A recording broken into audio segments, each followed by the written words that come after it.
pâtisserie. Bonjour! Nous allons vous parler de notre projet 1000 pâtisseries. Alors à l'origine, c'est moi, Leïla, qui cuisinais des pâtisseries du quotidien. Il se trouve que j'ai ma grand-mère française qui s'appelle Aimée, qui m'a appris beaucoup de pâtisseries et donc que je travaillais à la maison.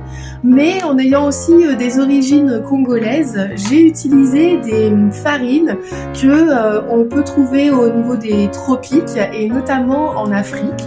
Et donc à ce moment-là, j'ai rencontré un ancien pâtissier à Grenoble, d'ailleurs qui est congolais, et qui m'a dit tiens, ce serait une super occasion de faire un livre. Et donc je me suis lancée dans ce projet complètement fou en fait de rédiger ce livre. Et c'est comme ça que j'ai proposé à Méline de participer. Et moi j'ai accepté assez rapidement parce que un peu follement parce que non mais d'abord j'ai trouvé que c'était un projet très très beau, de sa volonté de vouloir rendre hommage à ses deux grands-mères, donc une française et une africaine, congolaise précisément, de vouloir rendre hommage à ses origines et au métissage de manière plus générale. Et ça m'a touchée particulièrement parce que j'ai deux enfants issus d'un métissage. Donc voilà, je trouvais que c'était très beau. Et ça met aussi en lumière des farines qu'on n'utilise pas du tout dans nos habitudes culinaires occidentales et qui ont en plus des valeurs nutritionnelles très intéressantes. Donc voilà. Cool. Allons-y. Allons-y. Notre équipe, alors nous sommes 3 à être les auteurs du livre. Méline, qui est là, qui elle est infirmière en libéral et qui est donc maman comme elle l'a dit et qui est aussi une gourmande de chocolat je crois. Hein. Un peu trop.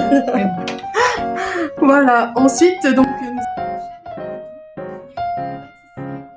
que j'ai rencontré et qui est à l'origine de ce projet. Qui nous a fait aussi de très belles photos pour le livre. Voilà.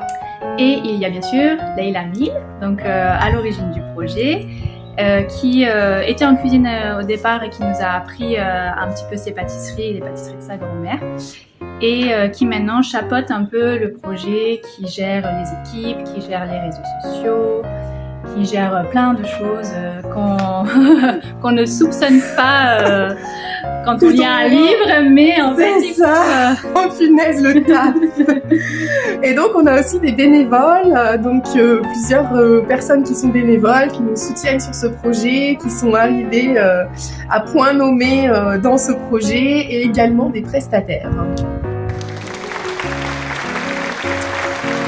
L'anecdote, alors mon anecdote rapide, eh bien c'est lorsque je travaillais sur un des gâteaux à la fleur d'oranger et je me disais tiens, je passais dans un supermarché et je me suis dit tiens, mamie des fois elle utilisait tel truc pour mettre dans les gâteaux, je vais essayer de voir si ça rend.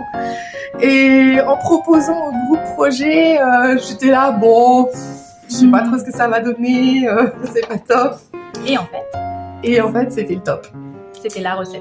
Et comme quoi, en fait, dans un projet, on a quand même noté ces derniers mois que parfois on croit que c'est raté, mais en fait, c'est réussi. Et que souvent, il faut se rater, en fait, pour réussir aussi. C'est vrai. Tomber pour mieux se relever.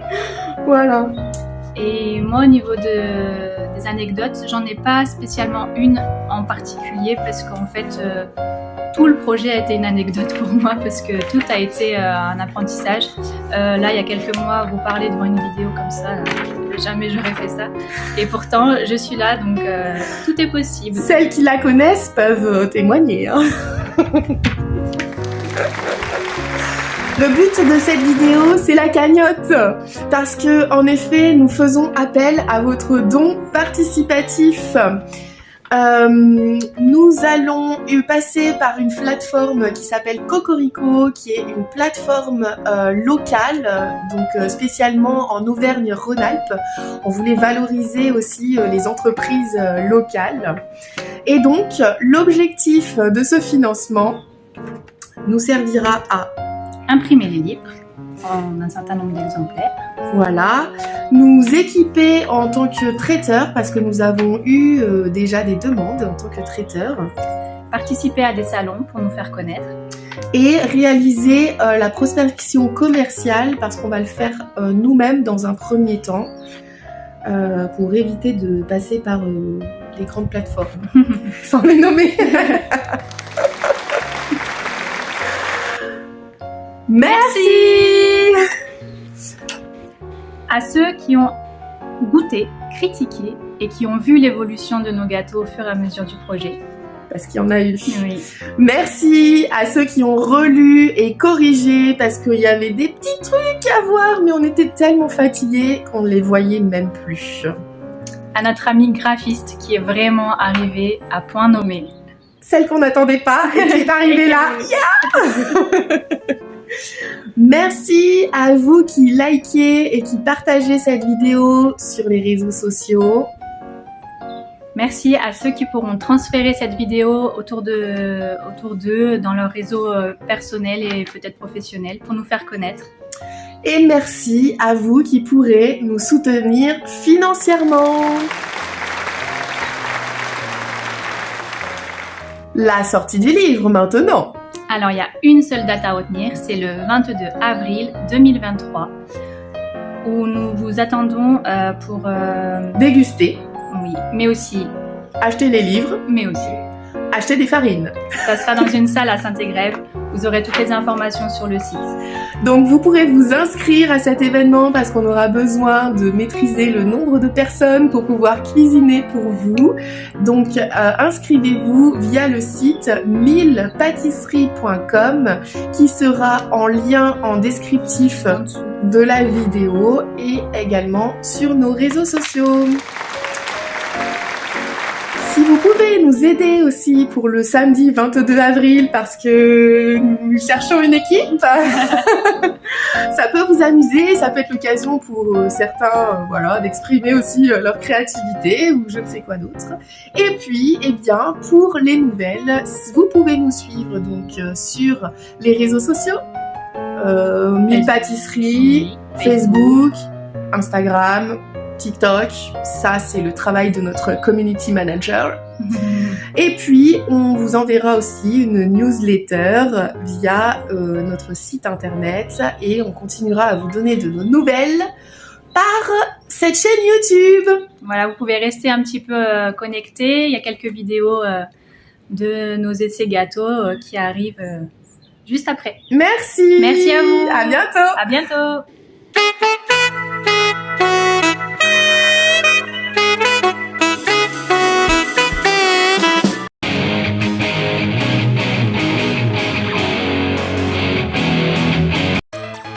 Pour un petit déjeuner vitaminé ou une fringale dans la journée, je vous présente la tchéké au lait. Délicieux et bon appétit!